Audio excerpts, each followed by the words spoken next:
میرے نبی نے فرمایا کہ جب لوگ جنت میں جا رہے ہوں گے، اویس بھی جا رہا ہوگا، دروازے کے قریب اللہ فرمائیں گے باقی سب کو جانے دو، اویس کو روک لو۔ تو وہ اویس پریشان ہو جائیں گے کہ بوئے پہ آتے کیوں رکاوٹ بن گئی، دروازے پہ آگے کیا رکاوٹ ہو گئی؟ تو وہ کہیں گے یا اللہ آپ نے مجھے کیوں روکا ہے؟ تو اللہ تعالیٰ فرمائیں گے پیچھے دیکھو۔ پیچھے دیکھیں گے تو جہنم کے لوگ کھڑے ہوں گے، مجرم۔ کہیں گے اویس تو نے مجھے خوش کیا ماں کی خدمت کر۔ کیا کہا؟ ماں کی خدمت کر کے۔ جو بیچاری مائیں ذلیل ہو رہی ہیں، یہاں زیادہ ہوتی ہیں، پاکستان میں کم ہوتی، پر ہوتی وہاں بھی ہیں۔ اسی سفر میں کتنی ماؤں کے اتنے پرچے آئے کہ میرا بیٹا شراب پیتا اور پھر مجھے گالیاں نکالتا۔ بھر گئے میری جیبیں پرچوں سے، کیونکہ مستورات بھی بیان میں آتی تھی، تو ہر بیان میں کوئی نہ کوئی پرچہ آیا کہ میرا بچہ مجھے گالیاں نکالتا ہے، شراب پیتا ہے، زنا کرتا ہے، پھر مجھے گالیاں نکالتا ہے۔ تو یہاں زیادہ ذلیل ہیں، ہمارے ہاں بھی کوئی کم ذلیل نہیں ہے۔ کوئی قسمت والی ماں ہے جس کو فرما بردار اولاد ملتی ہے، تو اللہ فرمائیں گے اویس تو نے مجھے بہت خوش کیا ماں کی خدمت۔ دیکھیے جہنم کے لوگ کھڑے ہیں، تو انگلی کا اشارہ کرتا جا، اللہ جدھر جدھر تیری انگلی کا اشارہ ہوگا ادھر ادھر لوگوں کو جہنم سے نکال کے جنت میں ڈال دوں۔ آج میں تیری طفیل لاکھوں آدمیوں کو جنت میں پہنچاؤں گا۔ عدد ربیہ و مدر، لاکھوں کا لفظ نہیں آتا، ربیہ و مدر عرب کے دو قبیلے اپنی تعداد میں سب سے زیادہ تھے۔ تو اللہ تعالیٰ کہیں گے اویس آج تیری طفیل جتنا ربیہ اور مدر دو بڑے قبیلوں کے لوگ ہیں، اتنے مجرم آج تیری طفیل جنت میں ڈال دوں۔ سبحان اللہ اکبر۔ جب میرے رب نے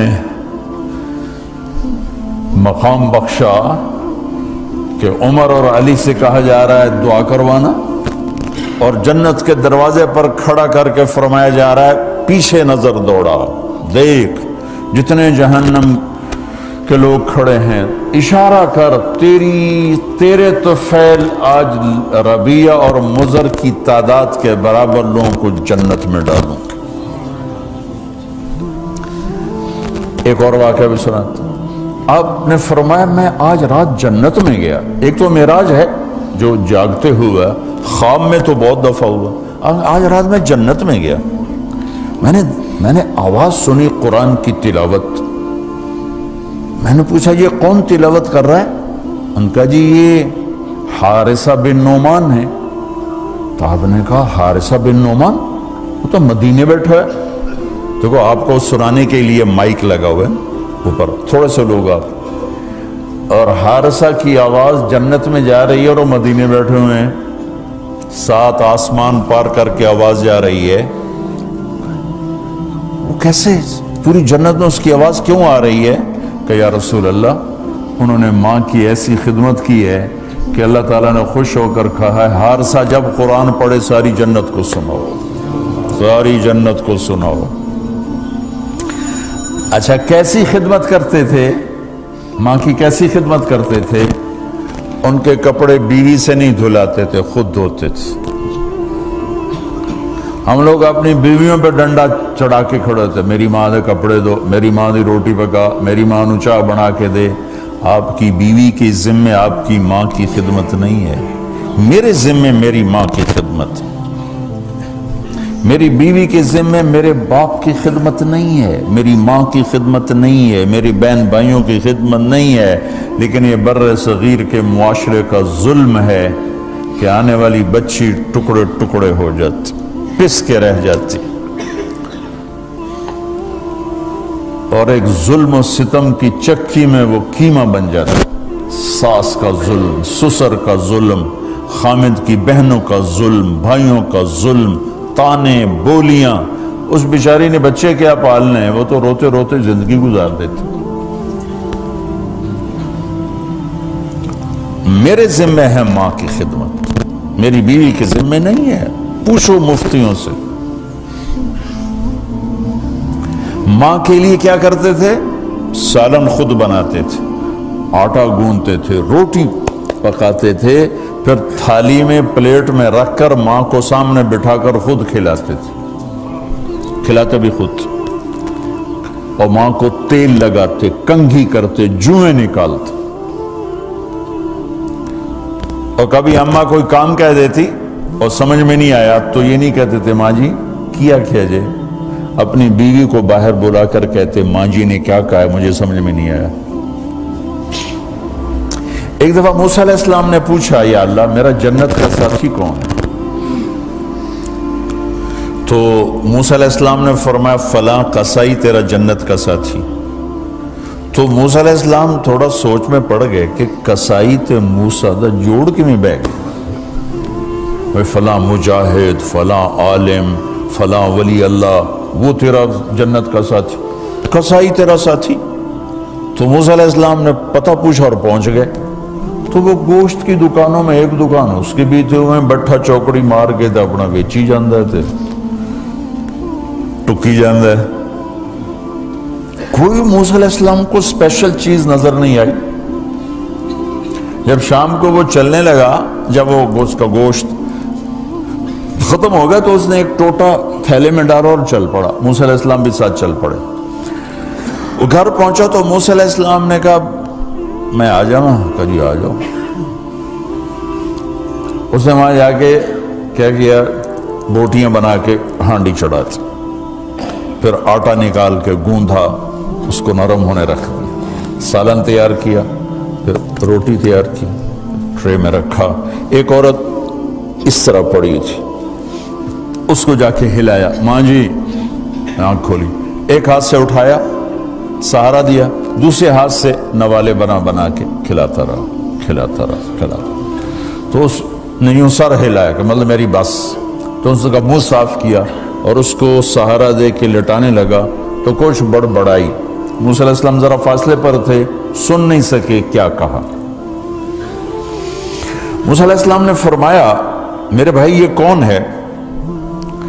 کہا جی میری ماں ہے، اور میں جب صبح جاتا ہوں نا کام پر تو اس کے سارے خدمت کر کے روٹی پانی کھلا پلا پھر میں جاتا ہوں، پھر جب شام کو واپس آتا ہوں تو پہلے میں اس کی یہ خدمت کرتا ہوں۔ بیوی سے نہیں کہا، خود کیا۔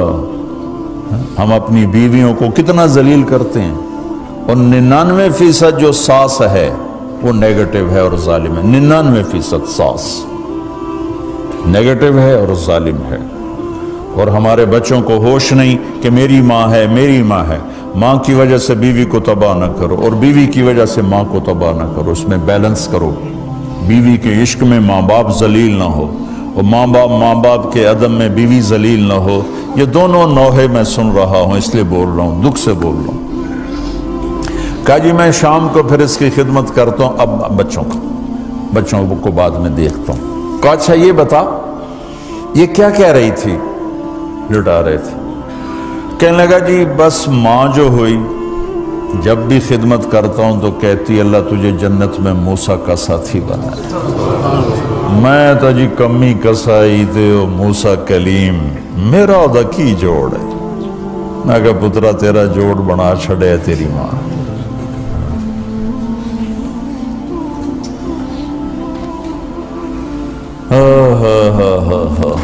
ماں باپ زندہ ہیں دعا لو، فوت ہو گئے ان کی قبروں پہ جایا کرو، وہاں بیٹھ کے قرآن پڑھا کرو۔ جو بچہ پڑھے گا وہ اتنا طاقتور ہو کے ماں باپ کو لگے گا، اگر وہ فوت ہو چکے ہیں، زندہ ہیں دعا لو، مر گئے ہیں ان کے لیے ان کی قبر پہ نہیں جا سکتے ہو، یہاں کی زندگی بہت تیز ہے، کبھی تو جایا کرو، کسی ویکنڈ پہ چلے جایا کرو، کسی اتوار پہ چلے جایا کرو، کسی ہفتے کو چلے جایا کرو، مہینے بعد 2 مہینے بعد، سال میں 1 دفعہ سے، کہ یہ ان کا حق ہے، ان کا حق ہے۔ اور ابن القیم رحمۃ اللہ علیہ نے ایک واقعہ لکھا ہے کہ عبداللہ بن مطرف رحمۃ اللہ علیہ نے خواب دیکھا کہ قبریں پھٹیں اور لوگ نکلے اور کوئی چیز ایسے اٹھا رہے ہیں، ایسے اٹھا رہے ہیں، ایسے اٹھا رہے ہیں۔ ایک آدمی نکلا اور جا کر ایک درخت سے ٹیک لگا کے بیٹھ گیا۔ یہ اس کے پاس جا کر کہتے ہیں بھئی آپ کون لوگ ہو؟ وہ کہتے ہیں ہم ایمان والے ہیں۔ کہ یہ کیا ہو رہا ہے؟ کہ جو رشتہ دار ثواب بھیجتے ہیں یہ وہ اکٹھا کر رہے ہیں۔ کہ تم کیوں نہیں اکٹھا کر رہے ہو؟ کہ میرا بیٹا حافظ قرآن ہے، ایک قرآن روزانہ ختم کر کے مجھے بھیج دیتا ہے، تو میں نے پرچون دی لوڑ نہیں رہ جاندی، میرا تھوک دا کام۔ کہ تیرا بیٹا کیا کرتا ہے؟ کہ اس کی مٹھائی کی دکان ہے بازار میں۔ آنکھ کھل گئی، صبح ہوئی تو پہنچ گئے، بازار کھلا، دیکھا تو ایک نوجوان بیٹھا ہوا اور مٹھائی بیچ رہا اور ہونٹ ہل رہے ہیں۔ پہلے اس کو نہ چیک کرتے رہے، پھر اس کے پاس آئے، بیٹا تیرا نام کیا ہے؟ وہی نام تھا جو خواب میں سنا۔ یہ کیا پڑھ رہے ہو؟ کہ جو قرآن پڑھ رہا ہوں۔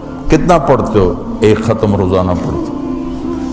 کیا کرتے ہو؟ کہ والد کو ایصال ثواب کرتا۔ کیا اتنی مشقت کیوں اٹھاتے ہو؟ کہ وہ میرے لیے بہت کچھ چھوڑ گیا، میں چاہتا ہوں میں بھی اس کے لیے کچھ حصہ بنتا رہوں۔ تو یہ والدین کے حقوق میں سے ہے کہ اگر وہ چلے گئے ہیں ان کے لیے ایصال ثواب کرو۔